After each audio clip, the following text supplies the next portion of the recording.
Modi for coming to visit us. সোমবার নরওয়ের রাজধানী অসলো যৌথ সংবাদ সম্মেলনে ভারতের প্রধানমন্ত্রী নরেন্দ্র মোদী এবং নরওয়ের প্রধানমন্ত্রী জোনাস গরে স্টোর। কিন্তু সংবাদ সম্মেলনে সাংবাদিকদের কোনো প্রশ্ন নিলেন না Modi. Prime Minister Modi, why don't you take some questions from the freest press in the world? সংবাদ মাধ্যমের স্বাধীনতায় সবথেকে শীর্ষে নরওয়ে। সূচকের শীর্ষে থাকা দেশে বসে মোদির এমন আচরণ এখন প্রশ্নের মুখে।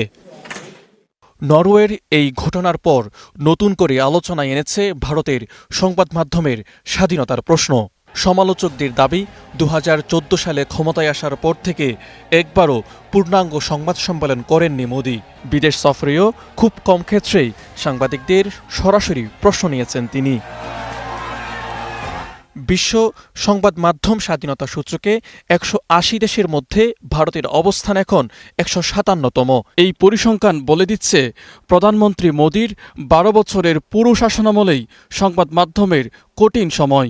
একসময় সংবাদ সম্মেলনে নেতা এবং কূটনীতিকদের কঠিন এবং অস্বস্তিকর প্রশ্ন করা ছিল স্বাভাবিক ব্যাপার।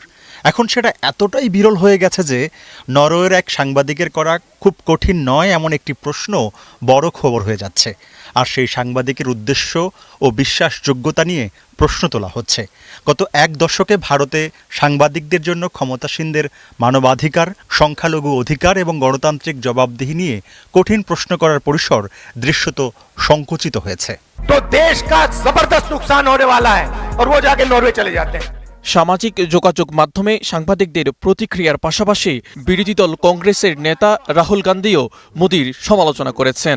লুকানোর কিছু না থাকলে ভয়েরও কিছু থাকে না। বিশ্ব যখন দেখে একজন আপোষকামী প্রধানমন্ত্রী কয়েকটি প্রশ্নের মুখে আতঙ্কিত হয়ে পালিয়ে যাচ্ছেন, তখন ভারতের ভাবমূর্তির কি হয়?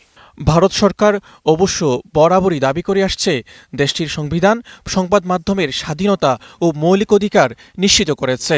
তবে সমালোচকদের প্রশ্ন, যদি তাই হয় তাহলে শক্তিশালী ও অপ্রিয় প্রশ্নের মুখোমুখি হতে এত অনীহা কেন প্রধানমন্ত্রী মোদীর?